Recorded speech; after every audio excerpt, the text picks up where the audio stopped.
Bismillahirrahmanirrahim. Assalamualaikum warahmatullahi wabarakatuh. Kembali bertemu di channel YouTube saya Membaca Makna. Kali ini kita akan melanjutkan pembicaraan kita tentang moderasi beragama. Nah, diskusi kita pada pertemuan kali ini adalah kita ingin mendiskusikan tentang indikator moderasi beragama. Sebelum kita sampai pada indikator moderasi beragama, ada baiknya kita lihat berbagai informasi yang berkaitan tentang kehebatan Indonesia ataupun Indonesia diprediksi menjadi negara yang hebat. Kekuatan ekonominya salah satu dari 5 besar kekuatan ekonomi dunia pada tahun 2045. Nah, untuk mencapai kekuatan ekonomi yang begitu hebat ini tentunya diperlukan proses pembangunan. Nah, proses pembangunan pada sisi lain tentunya ada variabel-variabel lain yang mendukung proses pembangunan ini. Nah, untuk itu harus ada keharmonisan antara variabel pembangunan dengan variabel-variabel lain yang dapat mendukung terlaksananya percepatan proses pembangunan menuju kekuatan ekonomi dunia. Salah satu kekuatan ekonomi dunia tahun 2045 tersebut sebagaimana yang banyak diprediksi oleh para ahli. Nah, satu di antara kebutuhan harmonisasi variabel pembangunan dengan variabel lain adalah aspek agama. Dibutuhkan adanya keharmonisan antara pembangunan dengan aspek lain yaitu agama. Memang Indonesia telah menyepakati bahwa negara ini bukanlah negara agama. Negara ini adalah negara kesatuan Republik Indonesia yang berazaskan Pancasila, mengedepankan Pancasila, berpedoman kepada Pancasila dan Undang-Undang Dasar 1945. Tetapi sebagai negara yang berazaskan Pancasila, berpedoman kepada Pancasila, tidak dapat dipungkiri bahwa Indonesia adalah negara yang penduduknya menganut agama. Berbagai macam agama di Indonesia, sebagaimana kita ketahui, ada berbagai macam agama di Indonesia, dan itu diakui keberadaannya oleh negara, dijamin keberadaannya oleh negara, dilindungi keberadaannya oleh negara. Nah, karena itu agama merupakan salah satu aspek yang tidak terpisahkan dari kehidupan masyarakat di Indonesia. Maka untuk mewujudkan Indonesia Emas tahun 2045, moderasi beragama diperlukan guna menjaga keharmonisan antara hak beragama dan kewajiban berbangsa dan bernegara. Salah satunya di berbagai lingkungan, terutama sekali di lingkungan kampus sebagai motor, sebagai penggerak keilmuan yang akan menggerakkan penyebaran informasi dan keilmuan yang benar, yang objektif, yang profesional kepada masyarakat. Nah, saudara-saudara, moderasi beragama adalah cara pandang, sikap, dan praktik beragama dalam kehidupan bersama dengan cara mengejawantahkan esensi ajaran agama yang melindungi martabat kemanusiaan dan membangun kemaslahatan berlandaskan prinsip adil, berimbang, dan menaati konstitusi sebagai kesepakatan negara. Jadi, kata kunci konstitusi merupakan kata kunci pertama dalam menjalankan moderasi beragama. Tidak sedikit yang beranggapan bahwa moderasi beragama akan mendangkalkan pemahaman keagamaan. Padahal moderasi beragama justru mengimplementasikan nilai-nilai keagamaan yang sesungguhnya. Orang dengan pemahaman agama yang baik akan bersikap ramah kepada orang lain, terlebih dalam menghadapi berbagai perbedaan yang memang menjadi keniscayaan. Apalagi di negara Indonesia ini, perbedaan dan keberagaman itu merupakan keniscayaan sebagai kekayaan bangsa yang kaya di Indonesia. Kaya akan suku, kaya akan budaya, kaya akan berbagai macam tradisi, dan itu merupakan kekayaan yang mesti dirawat, mesti dijaga keutuhannya sebagai bentuk dari kekhasan bangsa Indonesia. Nah, singkatnya, moderasi beragama bukan mencampur adukan ajaran agama, melainkan menghargai keberagaman agama di Indonesia. Bangsa Indonesia adalah masyarakat yang beragam budaya dengan sifat kemajemukannya.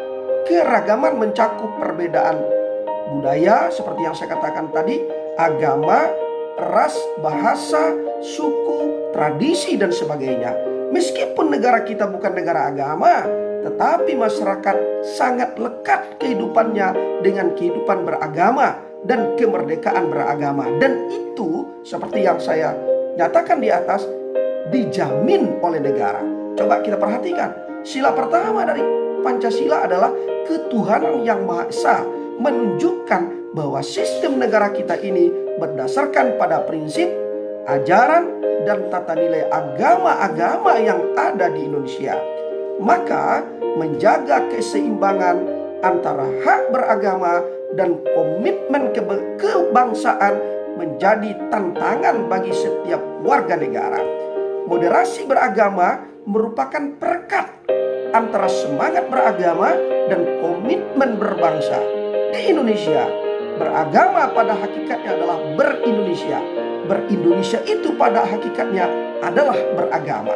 Moderasi beragama menjadi sarana mewujudkan kemaslahatan kehidupan beragama dan berbangsa yang harmonis, yang damai, yang mesra, dan toleran bagi bangsa Indonesia yang maju.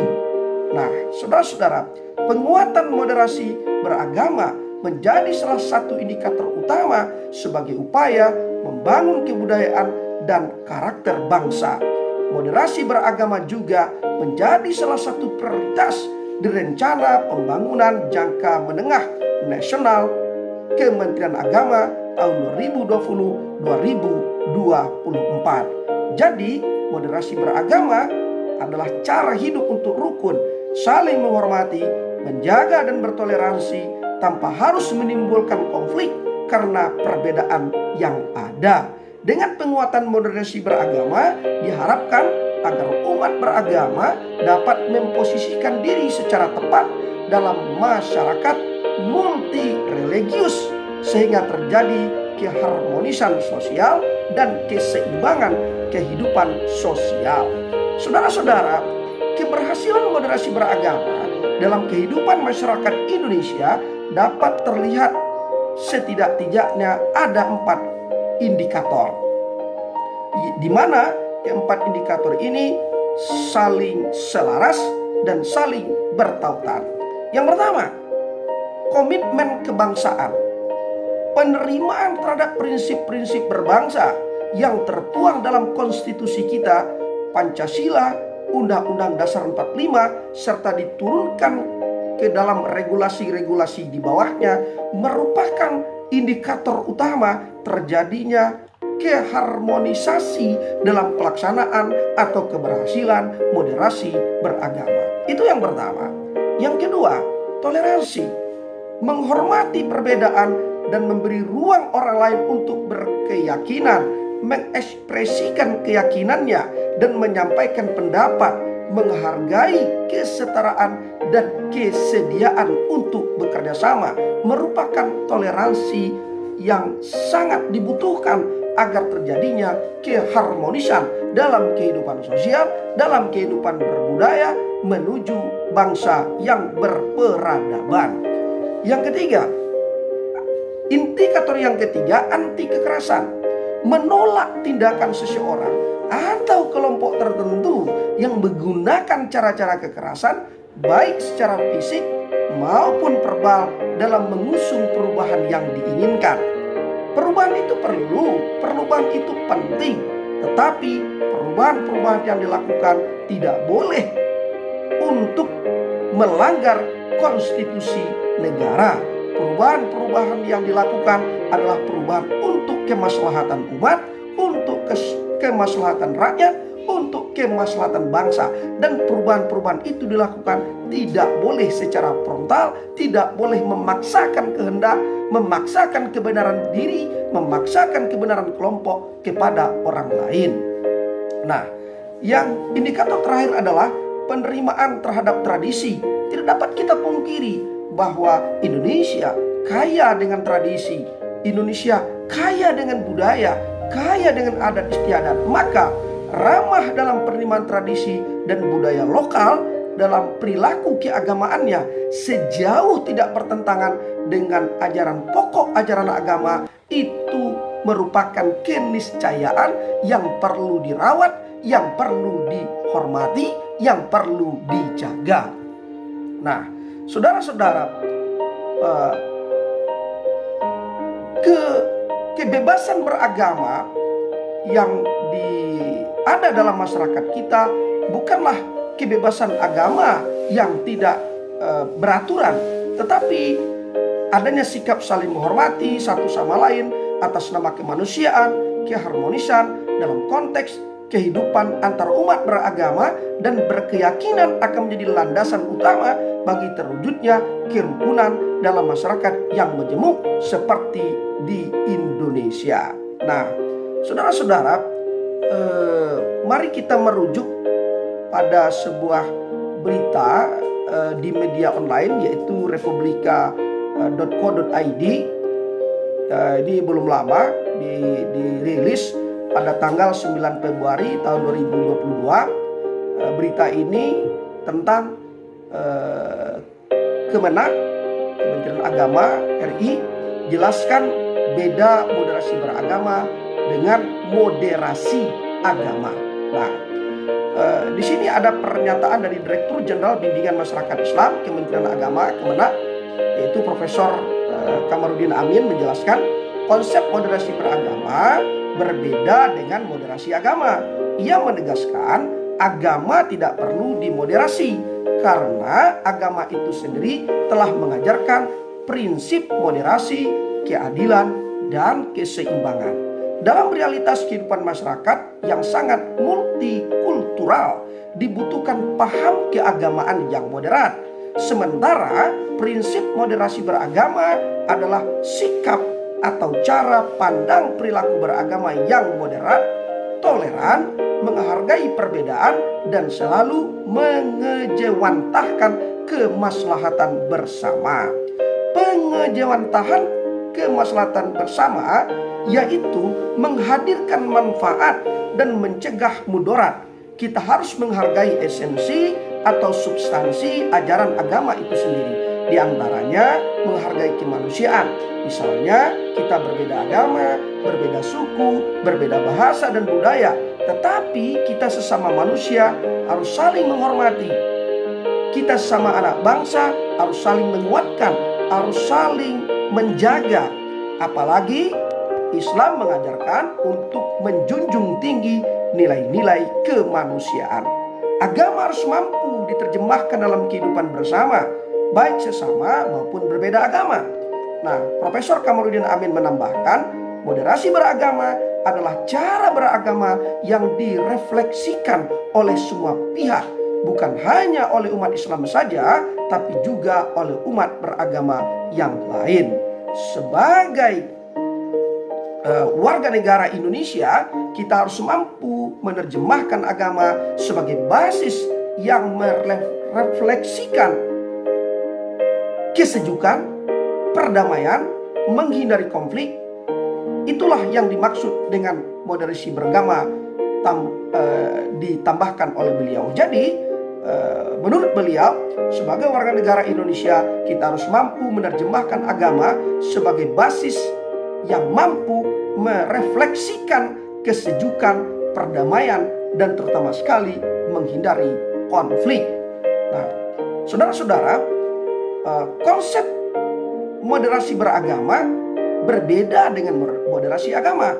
Menurut penjelasan Profesor Kamarudin Amin, ia menegaskan agama tidak perlu dimoderasi karena agama itu sendiri telah mengajarkan prinsip moderasi, keadilan, dan keseimbangan. Nah, saudara-saudara, dalam meyakini perbedaan, umat beragama harus saling menghargai. saling menghargai dalam arti mari kita hidup bersama dengan keyakinan kita masing-masing sebagai warga negara Indonesia. Kita punya kewajiban yang sama, tapi tidak mencampurkan akidah masing-masing. Dalam akidah kita berada pada jalur keyakinan masing-masing, tapi dalam kehidupan muamalah, dalam kehidupan bersosial, kita adalah sesama anak bangsa yang saling mencintai, saling mendukung, saling menghormati, saling menjunjung tinggi konstitusi Pancasila dan Undang-Undang Dasar 1945. Nah, teman-teman dan para sahabat semuanya, itulah diskusi singkat kita tentang moderasi beragama, khususnya pembahasan kita pada kesempatan kali ini adalah indikator moderasi beragama. Semoga pembahasan yang singkat ini ada manfaat buat kita bersama sebagai sesama anak bangsa, saling mencintai, saling menghormati, saling mengasihi, saling melindungi, saling menguatkan demi jaya, maju, dan hebatnya Indonesia. Terima kasih, sampai ketemu di pembahasan moderasi selanjutnya. Salam moderasi, salam kompak, salam cinta sesama anak bangsa. Terima kasih. Assalamualaikum warahmatullahi wabarakatuh.